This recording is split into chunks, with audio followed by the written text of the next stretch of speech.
First episode down. 12 more to go. 12 more. Well, 12 more to go. Period. It's almost sad. Yeah, I mean, it was a good kickoff. Oh, absolutely. Very good kickoff. But Uh-oh. everything before the butt is horseshit. See. But it isn't because and everything coming out of the butt is horseshit. No. Hold on. Okay. People watching, please comment what you know as we go through this live pod. We want to hear your thoughts about this episode. That's true. I've We got want to participate more with you, the audience. Yeah, so let's talk about. Let's start. We can get into highlights and some other discussion, but I think we need to start with the opening. Yes, that opening was pretty great. That they started with Arya and her mask and with Walder Frey and sort of hints at sort of her. Go ahead. Okay, so we're watching it. Okay, and Brandon, Mr. Geek Squad over here, called out right away. It was like it was immediate. It was like the second you saw Walder, it was like got it. Arya, we already knew that. But we all saw him die. But I did say like when they started giving out the alcohol, like poison, they're gonna poison him. You know, so I was up to it. But like Brandon, with his intuitive knowledge, knew right away what was going to happen. Nah, if I was gonna claim anything, it'd be a scene later. What was the next? What was the next scene? Much later, but we'll get there. One thing I do want to talk about is, and maybe you guys can help me, is when Arya is pretending to be someone else and has the mask. Is she just doing like an amazing impression, and is she also like in a bigger costume with stilts and stuff? Yeah, or like what is the logistics? It's Mission Impossible. Okay, I think it's a fair question, and I'll be honest, I don't recall how well it's explained in the books. I definitely feel like, at least for the show, there's definitely a level of magic going on. There's magic. So magic. There you go. That's right. Yeah. Which leads. So I thought that was a pretty cool scene. Oh, it was sure. a great sort of. It was good. It was revenge like salivating. Like, oh yeah, not you, girl. Don't want to waste the wine on you. Yeah. It was great. It was great. It was like a good payoff. Well, and continue. I think she was she might have been the star of this episode because we get her hint of like she's gonna like as much as we were just, at least I was kind of ripping the Arya storyline from season 6. She gets like a lot of time to shine in this one. She's going to go kill Cersei, and she gets to hang out with Ed Sheeran. Well, I don't even know if it's a lot of time, but it's extremely well. It's quality time, right? And relative to some. Well, right. once she after she kills the Freys, she is on the road and she sees this band of soldiers who are just like regular people who fight for these wars for the name of these. Well, she's hearing stories about him, right? The whole science. Absolutely, and like one thing he called out right away is like, she's looking to see if they have their weapons out, and then they make a shot of it. Yeah, because she's gonna kill everybody. That would even the thing I was gonna call is like when they said, "What are you doing?" Before she even said, I was like, "I'm going to kill the queen." She said that. She literally said. I was gonna get there, but first he said, "Okay." She's gonna look. They're gonna show a shot basically of her looking for the weapons. They show a shot for the weapons are over there. You can definitely and tell. they do that and they kill the queen. Yeah. But like I think they're gonna play up the human element because she does have a conscience, and that's why she can be a faceless man. Mm-hmm. Because she has a moral compass. She's not gonna kill these guys. I don't think. Well, I don't think so either. But what was interesting though is you're definitely. I mean, we know better because it's Arya and we know what she's capable of. But the scene's also definitely a bunch of soldiers and this young girl. I mean, there's a sense of vulnerability that she has coming in the scene if you didn't know who she was. Exactly, but you also see the sense of respect that these young men have. They're actually, I felt like very good people. At first, I thought it was a show and that they had some type of my just default nature. But when it kept kind of being true, it was like, wow, they're good people. Well, that wasn't the story they were telling. I do think that thread also of like they're not all murder not all soldiers are murder robots all the time. Like kind of played out with the Hound. Kind of it's like, and we were talking about it while we were watching it about how he sort of has gone through this transformation, but like you would think this gang, like when they find that dead body, or the father and daughter, who I guess we saw, or we were thinking we might have seen in the premiere, takes the time to bury him and has gone through this. And I like how the other guy. He's not so stoic and so dark that he's just going to leave this corpses there. I mean, he even goes as far as to start to at least tries to make a prayer. I mean, that's not something you would expect. No, you make fun of me the fact that I gravitated to the Hound in the very beginnings of Game of Thrones because I thought I see the wheels turning in him. Mm-hmm. He made some really terrible decisions, but I see the good in him. He's kind of like a Darth Vader character to me. I will never forgive him for what he did to Arya's butcher's boy. No, but at the same time, he saved her. He saved Sansa. He did a lot of things that were noble. Yeah. But you can see the conflict, the inner conflict. I think he has the most arc, I think, of any character, and I think it's kind of playing out more of how he's going to turn to good. He's very Darth Vader kind of redemption kind of character. So do you think he what was the deal with him? Like, can anybody see the read into the flames, or does he have the ability all of a sudden, or is it? That was cool. Like, what is that? How explain? As what I know from the story is is essentially that the flames is how the Lord of Light. That's how they get their messages, right? So you've heard Lady Melisandre talk about how she's reading the flames. We've seen it multiple times. We've seen her sitting, staring into flames, and that's how she gets her messages from the Lord of Light. I think what we were essentially seeing in that scene is the conversion of the Hound. He's now, if not a devout follower, he's definitely a believer in the Lord of Light. And now he had reason to believe as far as Beric Dondarrion's continued resurrection, so he knew something was going on.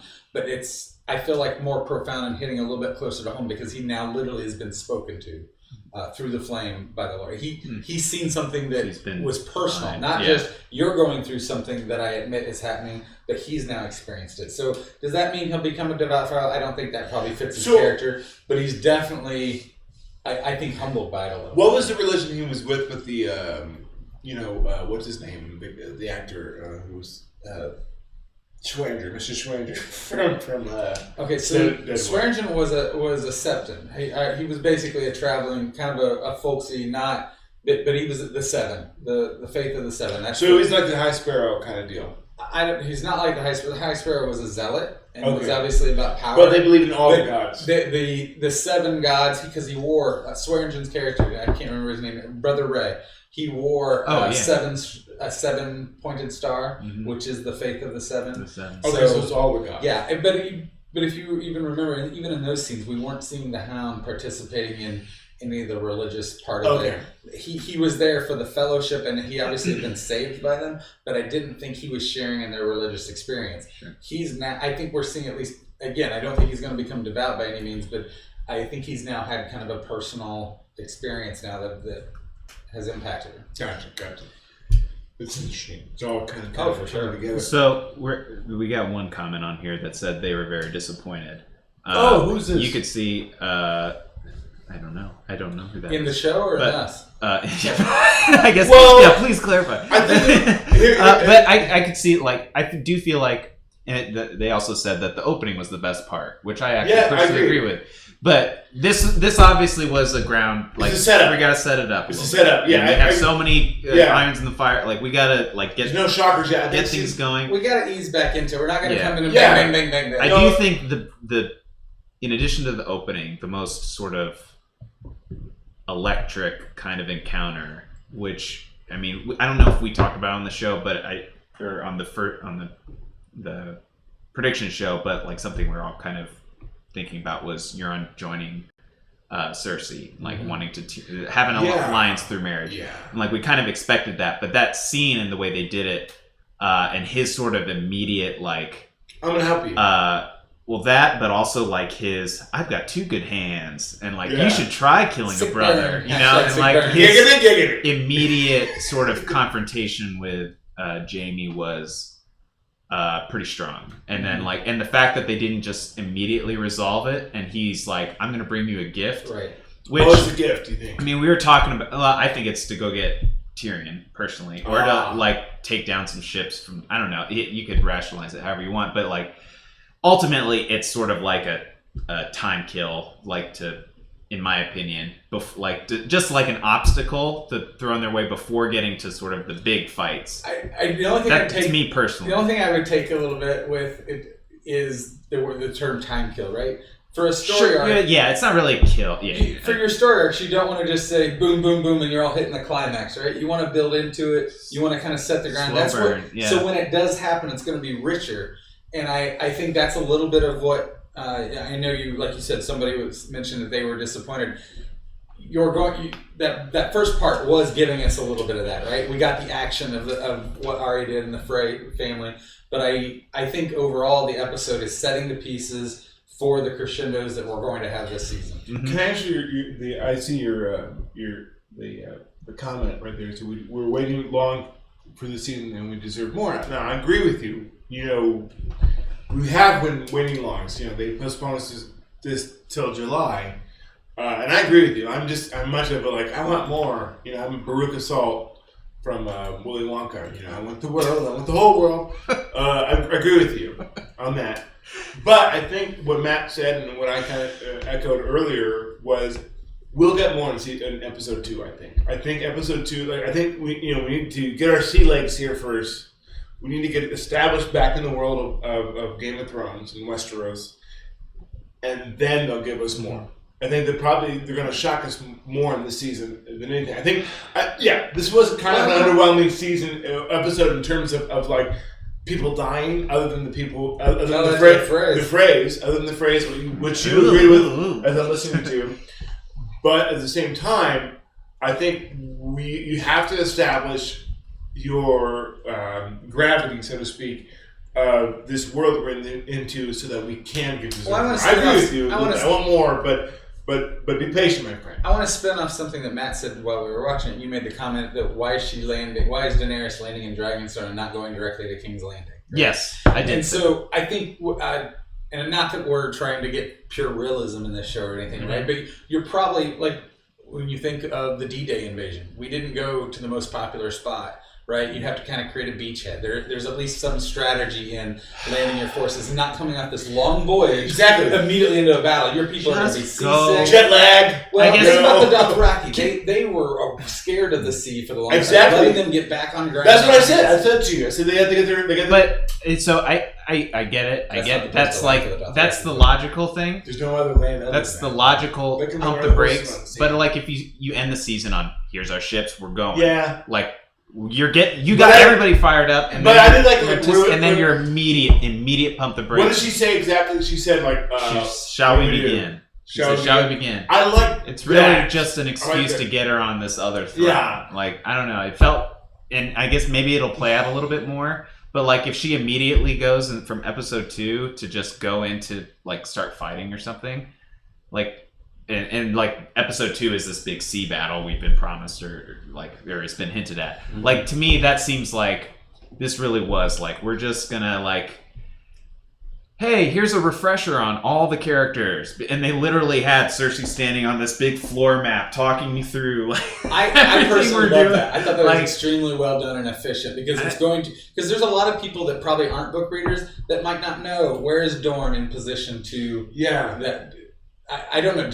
For instance, do you know whether or not West? These places are east or west? Or I don't know. I don't know in real life where I am. Easteros, Esteros. Excuse me. So there's actually some nuances I don't know. There's actually a reference to it last season when Arya's talking to Lady Crane and she's in the bed. She's talking about where are you going to. She asked her where she's going to go. She goes, "What's west of Westeros?" There's kind of a reference because this is Esteros. But what about Southeros? Exactly. As somebody pointed out, and we even talked about, you were mentioning that it was good that she was returning home. That was her real, to take back what she was. Yeah. She felt like she was owed. Yeah. Right? Well, so there's some. That is literally her family's ancestral home, Dragonstone. But you pointed out, which I didn't know, because I binged this so quickly because of you. Thank you. Thank you, because I wouldn't be here because of you. Is that was Baratheon's Stannis's where he held his castle at? Yeah. Because once what's his name took over. So Robert had basically control of. That's a very good point. He had control of King's Landing and was in the seat of power as the king. and they gave Dragonstone to Stannis. So Stannis was had took over Dragonstone. That when she was coming in, those banners she was pulling down were Baratheon banners that Stannis had put up. And that's a good point. When you binge it and you haven't watched, you haven't really re-binged it. I think you should re-binge this. You forget about that. That was season 2, right? In fairness, you guys talked about how you liked it, but I saw Steve had posted that they killed off 150 people in 10 seconds. So exactly. They gave you a little bit of meat. Let's have it tied over till... And that was good. And you called it right away. It's like, fuck you. Well, I don't think it was like that. But no, but we lost Sonny. We got the Bran sighting right away with nothing else. He just shows up at the wall. We have reason to believe now that he's transitioned over into the south of the wall. And they tell a whole lot in his 2 minutes on. There's a lot there, absolutely. Do you think he's gonna reunite in a couple episodes to Jon Stark and Sansa? Jon Snow. Yeah, for sure. I would assume so, for sure. That was an interesting dynamic, that room. Between Sansa and Jon, they're kind of competitive. The end of last season, where we need to trust each other. They're still at odds with each other. You know what I mean? You guys were also. That was another thing where you guys, I think, might have had a different opinion. I sided with John on his decision on that. Me too. So I agree. Yeah. Okay, all right. I got a different opinion from you earlier, or I got a different impression, I should say. Well. So as a horse of a different color. But I thought he made a good point. Plus, at this point, they can't afford to be throwing anybody out, right? The whole point why he was accepting the Wildlings, because that same argument against the Karstarks and the Umbers would have held against the Wildlings too, because they did outlandish stuff. It's like, why have dinner wars right now between stuff when the real threat is coming to be on the wall? If you're not going to hold Tormund responsible for the killing and pillaging that he did, that Ollie was so mad about, it's hard to hold that against the children of the Umbers. But Jon Stark's also looking at Jon Snow. Excuse me. Jon Snow is also looking at the bigger picture of the whole situation. Yeah. It's like, fuck this inner battle. There's a fucking zombie army that's coming over this way. With giants. Let's make peace, Sansa. You redheaded bitch. We gotta get this going. I'm serious. I don't give a shit about intercom. Who owns what? Let's stop bickering about who killed who. Let's fight the fucking White Walkers that are going to come over. Well, kill us. He's more he seems to be more, not practical, but he's focused on the big picture, whereas she's been so, I don't want to say traumatized, but she's so focused on her past experiences with, before it was with, Ramsay and then Cersei, and she even acknowledged she learned stuff from her, but she understands how dangerous and many people's chagrin, Sansa in the show at least has been nothing but a trauma victim since the whole absolutely went from Joffrey. She's evolved. Now, granted, Tyrion, we know as viewers, we had a more understanding of his point of view, but from her perspective, it was still a Lannister. It was still a forced marriage. Right, and then she went and Baelish captures her, and then is taken around. Ramsay, then she's sold off to Ramsay, who's arguably the worst of all of them. Mm-hmm. She's been nothing but a victim until last season. She's been the wife. She's been the wife of the 2 biggest people you fucking hate in Game of Thrones. She's definitely, in my opinion, just as a viewer reader, she's definitely earned her agency. So it's nice to see her, execute on. I like the pairing of her and Bran, and she's not something from the book. And she's earned some benefit of the doubt, even though I don't think we talked about it, but the fact, she shows up with the veil, but if she had just communicated, maybe thousands of people would still be alive. Yeah. But she's was right. But she's also standing up to Littlefinger. She's not She knows, she's actually taking a page out of Littlefinger's point of view of not her father's point of view, which she kind of mentions in this is don't be stupid as father and what's the other brother's name? I can't think right now. The one who was the heir to the North, who died right away. Robb. Don't be stupid as Robb. Because she says father and Robb. They both lost their heads because she's actually taken the page of Littlefinger's way of thinking. So it's as much as she's actually learning a lot more than any of them, and that's probably one of the biggest downfalls of Jon Snow is he is very much like those two, and it got him killed. And then Sir Davos is the same way. It's like sometimes you can't be that way. Like if Robb and her father were more like Littlefinger, they would still be alive and making more of an advantage. So I think even though she's taking Littlefinger, the veil, and the knights under her wing, she's thinking like him. She's like and Cersei, because she made mention of that too, to use it to her advantage. She's smart. She's absolutely she's smart. The comment that Sam released Davos. Do we know what the context of that?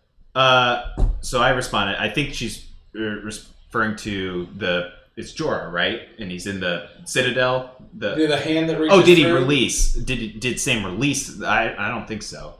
Okay, yeah, I don't think that's shown. No, but essentially, and I don't. But he's there, and it's not Jorah. Davos. It's Jorah Mormont. Right. So essentially, I think what we're to take from that is that in basically what he was ordered to do by Daenerys was to get himself healed. So apparently Jorah, in his travels to get himself healed, has landed out at Old Town, at the Citadel, which, if you understand the world, that's essentially the most learned men, the most learned society. Your closest doctors is. Matter of fact, even when Shireen, who is a child, Stannis' daughter, was supposedly cured of her grace tail, she still had it, but it didn't. So that's why he's there. They made the comment that they brought as many maesters around from all over the world, and they were able to halt it, not fix it. They used the books from the restricted area. That could be. But that's why what his name is there. That is we have to assume. Right. Obviously, we're not. I mean, where else would he? Yeah, that is a logical. Well, that makes absolute sense. Now, I mean, because me being a fleeting mind of just a viewer and not someone who has paid much attention to it as much as you have, that makes a lot more sense now after the fact. As soon as I saw the door with the bowl, you knew right away. Because in the previews, the best place it could be. In the previews, you see his hand reaching out, right? And it's covered with grayscale. So as soon as I saw the door, I remembered the hand. Oh, the so you recognize the trailer? That's the best place it could be. Yeah. Yeah, like in terms of here, trailer stuff for our discussions is fair game. So You call this guy here, man. Yeah. He's the key. He's the key for this podcast. So who have we not touched on yet? We touched on Euron and his boy band. Not really his boy band clothes, but one thing we didn't hit on that is, what do we think Jaime's reaction is going to be? Do you think he's going to try to kill Euron, or somehow do you think he's going to let that relationship happen for the logistics of it, or will he emotionally respond? Well, I think how things play out, I think he's got a lot of arc to cover with his character. Based on where you think he's going to go? Well, of course, because I have a theory, because we talked about it before this podcast, of he's going to kill Cersei at some point. Because Cersei's going to use the wildfire again, I think, when shit hit the fan. Let's put it this way. If she does use the wildfire, we need to see a scene of her talking to the pyromancers about generating some more. Because they burned it all. They used all of it. Yeah. Well, we saw all those casks and everything. I don't know where they'd be storing the rest of it. Yeah. Well, it was out through the whole city. That was just the ones at the Citadel. Right, but I'm just saying they used a bunch, and so I think story-wise, I think they owe us a scene that she's reconstituting the wildfire. So Jaime might kill himself. By the way, I think that's one thing I have in the theory. Like he might kill himself after he kills his sister. That's down the road. Yes. I don't think so. In this episode, I feel like that'll do, pig. What we got? Water, go away. Well, no. I just think what evidence we're given in this is that Jaime is clearly. They had that scene that he's like not angry with her, but he's like kind of like uneasy with what Cersei's doing, and like maybe you're thinking, I don't know. I started getting hints like, oh, maybe she's going the way of a mad queen or whatever. Like she's starting to turn because of the death of all of her kids and. Well, you could argue she went further than the Mad King because she did blow stuff up. Right, and so she's sort of going down that route, and he's kind of observing that. And then she also did not seem tore up on Tom and kill himself. No, exactly. It's like we haven't even talked about this, and she's like, "Who cares?" I'm like, he betrayed me. She actually pointed out. Yeah, she didn't just say it's a shame he died. Or he killed himself. She actually pointed out that he betrayed her. Right, and so I think that's a big development. I also think her observing, like, I'm not going to just. She still has a tactical mind, though. She's not so far gone that she's not going to No, she's not observe a potential alliance and just immediately accept it. Got a good question for you. Sure. Euron said he knows what he can go do. He can get something that she wants as a worthy prize. Mm-hmm. What do you think he's after? Tyrion. That's my thought. Did you take that from No, I kind of like, I didn't know what I'm actually not sure. I didn't think Tyrion. What did you think? I wondered what you guys thought. Well, I think it's Tyrion for sure. I have no idea. I'm so in the dark here with it. Okay. What do you think? I'm going to remain mysterious. Okay, you've got. Do you know more than we? You've got book smarts. I'm just going to remain mysterious on this one, but Fuck you. Fuck you. Yeah. So that is why. Yeah. So I guess the one big story we haven't totally addressed is the Sam story. Or like he got a lot of time in this of like cleaning shits and feeding people what looks like shits.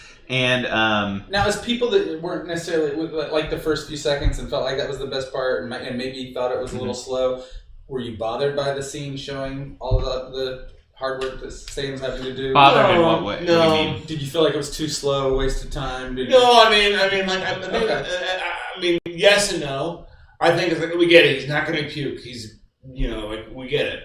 But at the same time, as a filmmaker, you have to establish that method. I don't think they lingered too much on that sequence, but like I think you have to establish of how he's stomaching everything to learn the bigger picture. And I think the scene with him and the what was the Grandmaster Maester, yeah, which was one of the actors from Harry Potter and a lot of I forget his name. I forget his name.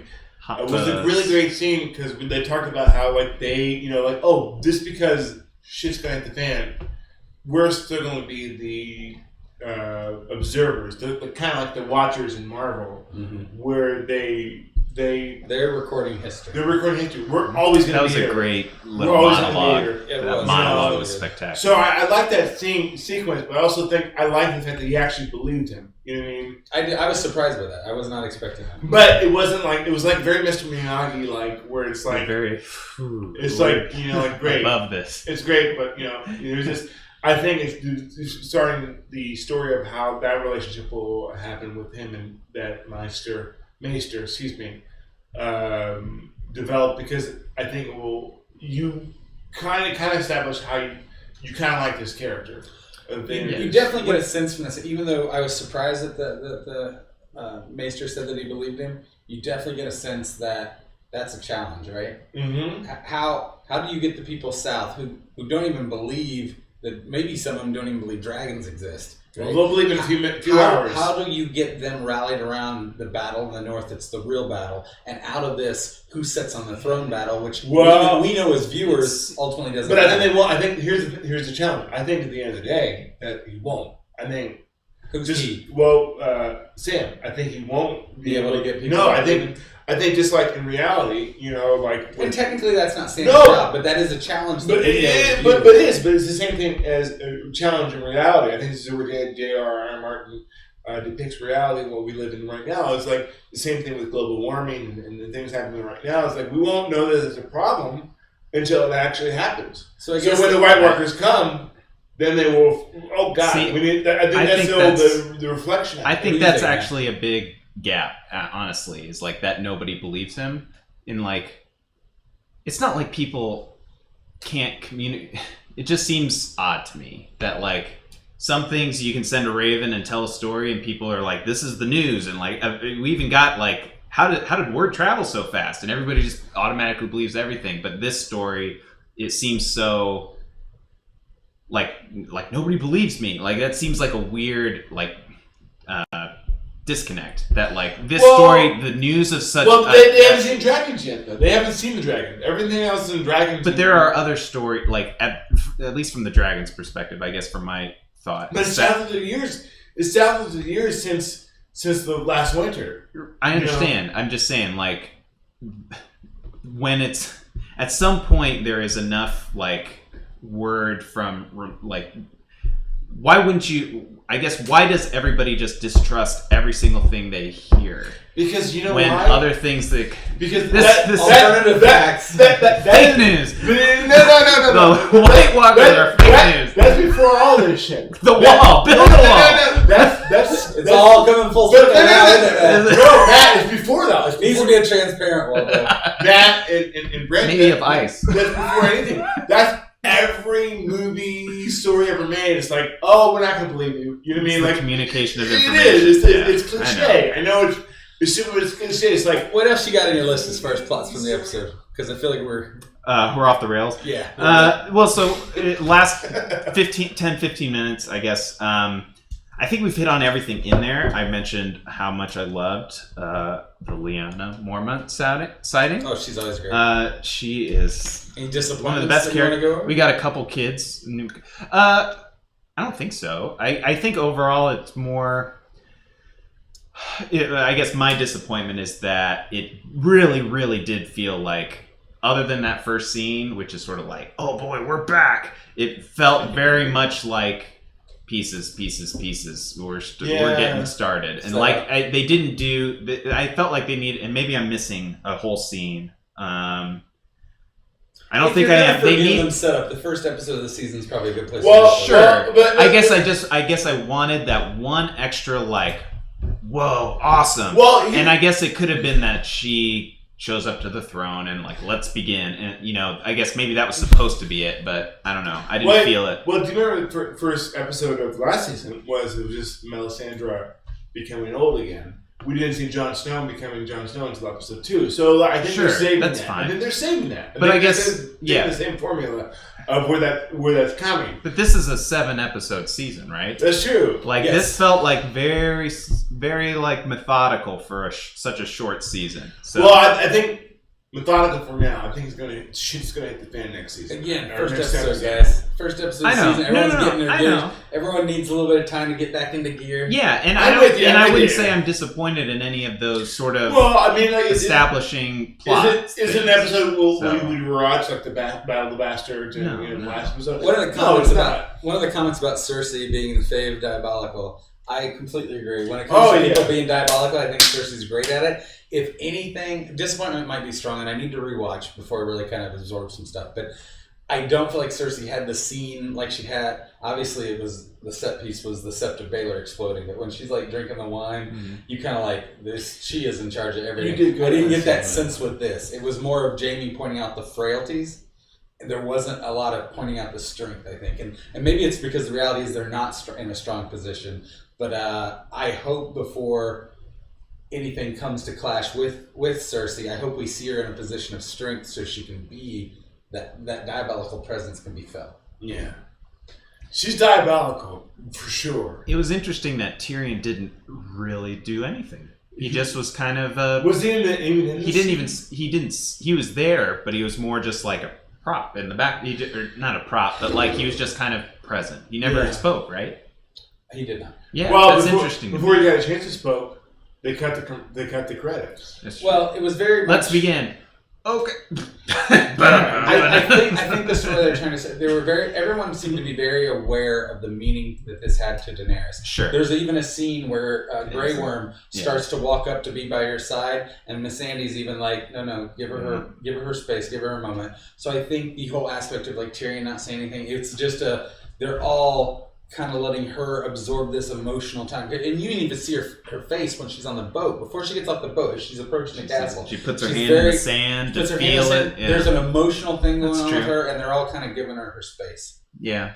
And then they walk for 3 hours up the Great Wall. I love that set piece, even if it's to get to the castle. But and that whole island, there's no real place for horses. So you're talking, and I don't even know if we saw Dothraki's ship. So the question I would have is, did the Dothraki, and maybe we'll find out next episode, where are the Dothraki at? Did they get landed somewhere else? Where is because they need a little time to regroup. Absolutely. They're going to be, talking about seasick. They're jet lagged. Well, they've never been seafaring people. Right? No, so absolutely. For them, they have to be. So you were complaining about, that's one thing, you were complaining about, go to Westeros and fight, That's a perfect me impression. One. I think a full-fledged beard. There you go. I'm beard envious, but obviously, but But you and I kind of agreed. We're just like, well, no, they need to get their sea legs first. Oh yeah, they need to get like established and then do their shit. I guess my overall because hold on, man. Hold on, ready? I'm holding.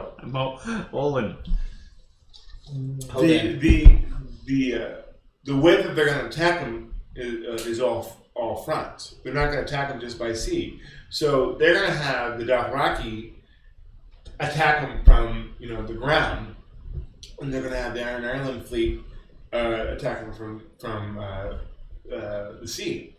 So they're going to use their strength against them. What were you going to say? The only problem with this is just a general Dothraki thing. They're great open plains.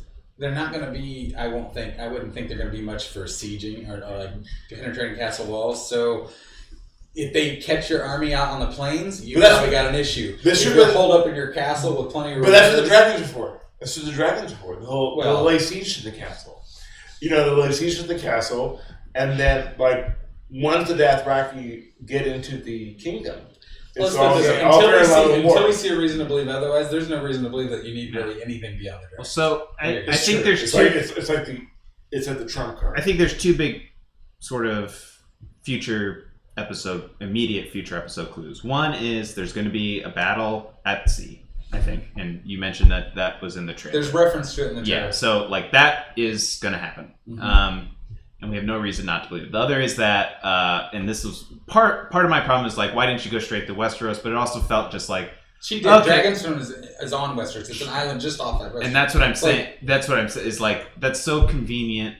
My biggest thing was like, oh, how convenient. That is exactly where they need all the dragon glass for the that Sam finds out. Oh, it's right there, and so like it's just sort of everything is kind of tying together very conveniently. And I guess we'll see like how they decide to mine for all the dragon glass. It sounds like Jon and everybody's like, yeah, let's go. Everybody get to work, even the women and children. So, well, keep in mind the dragon glass they found just after the Battle of the Fist of the First Men was like buried. It was like a cache of weapons that were buried underground, and so I think it sounds like I don't know if they're expecting to actually like mine it like ore so much as just discover find a cache. Dig and dig. I don't know. Maybe they referenced it and I missed it. Was that your Pocahontas? That was my Pocahontas. Pocahontas there. That's right. See, you can't slide anything by this guy. Any other? Flotsam and Jetsam are eels. They're eels in Little Mermaid. Flotsam and Jetsam. Anyway. Any other final comments about the first episode? Any like little clues or anything you picked up on? Our person who kind of agrees, that was kind of like underwhelming. I agree with them to an extent. I agree with them, like there wasn't a huge payoff other than the beginning when 100 and some odd people died that Steve said. But I think it's this is our one wasted episode in terms of nothing truly significant happened. I think it's not wasted in terms of. I don't think it's wasted, but I think it's like shit's gonna hit the fan in the next episode, and the next episode, and the next episode. It's fair that this episode was primarily a setup episode, but I don't think it was misused. I think it will pay off. You're just not getting the payoffs in episode 1.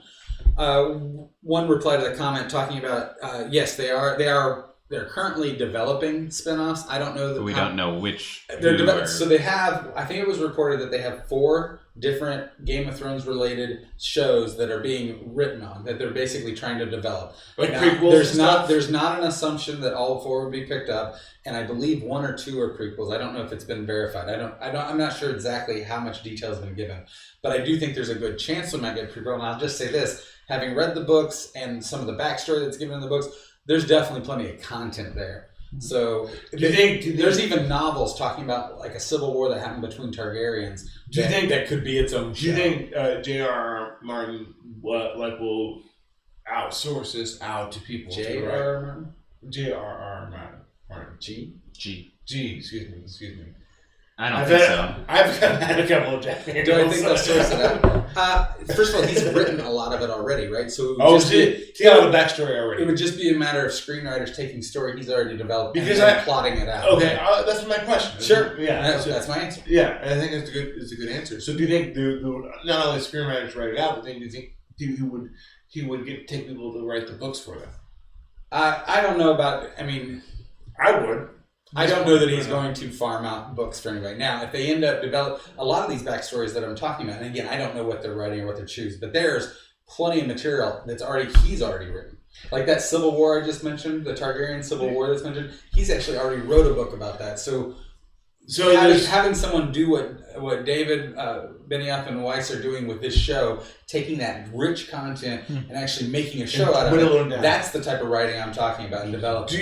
Okay, so and before we end this podcast, I heard back when we watched Westworld on HBO. Do you think they would actually spin off a little bit of a? I think Jeez, I keep messing it up. George R. R. Martin. Excuse me, George R. R. Martin. I'm thinking J.R.R. Tolkien. Get into what you're trying to say. Yeah, I think J.R.R. Martin. Regardless of what his name is, what about it? Do you think he wanted to talk to him about making a Westeros world in Westworld? Because they showed in the end of Westworld the samurai world. That they have, because there's more than one West world. I don't. That might be cute to talk about. I don't think anyone's serious about trying to make a serious Game of Thrones world. I think it'd be cool. I think it's an interesting thought, but I don't think it flushes out to. I don't think they need to. I wasted 1 minute of your time, Matt. I think a bigger question. I don't know that I have the answer. Is whether or not I don't know where HBO's rights to Game of Thrones end and begin. If they want to do let me finish the thought. I know. If they want to do a prequel and they want to do all these things, do they just inherently have the right to the Game of Thrones universe, or are they having to re-engage into a whole new agreement? If you're him, though, why wouldn't you? Why? Yeah, I mean, it seems like they're doing. Why wouldn't you? So they're doing his work justice, like clearly, and they're or at least. I don't know. Maybe I don't even know what his opinion is of how they're doing it, but it seems like just the fact that they're still working with him on stuff beyond the books, even that seems like a good partnership. No argument. I just don't assume that. I don't know. Obviously, since they're developing it, they at least have. If they don't already have the rights, they've reasonably get them. So, all right. Well, I guess we'll see what happens for episode 2. I'm excited. I will say this: if there's anything Game of Thrones related, I think HBO is going to back. If they don't already have the rights to it, I think they're going to back up a truck and pay for it. So I'm replying to the comment. Yeah, exactly. Yeah, your comment said like, "Will still be on HBO." I think other Martin properties will be on other series. I heard it was either them or Disney Channel. Matt, you're so dry. Matt, you're so dry. I need another Jack. You were looking for an ending. I was like, that's it. Yep, bad joke, over. Anyway, thank you guys for watching our podcast. So next Sunday we're gonna do nothing before the podcast or nothing before the show airing, but every week for the whole season we're gonna do a show right after, just like this, and then we'll do something special for the finale. Probably. We'll also check in on our normal podcast where we review different movies. We're going to try to do Planet of the Apes this Friday. Apes, Dunkirk. We have a lot of a whole bunch of stuff coming. I'm going to just assume this, but if people have questions that they want us to kind of tackle next week, could they go ahead and post it in the comments on this? Oh, absolutely. No, they could send a Raven, I guess. No, exactly. But post in the comments and please do. And once again, thank you for watching this podcast and watching the Facebook Live feed. We really appreciate it. Keep watching our stuff. We look forward to you participating in the next podcast. I'm just saying we've talked about doing other book segments. It'd be nice if there were people that were watching that had specific things they were interested in. Absolutely, help guide us on. Absolutely, that's right. The more bookworms, the better. And also, the more cinema nerds, the better too. So thank you for watching our pod. All right, until next week.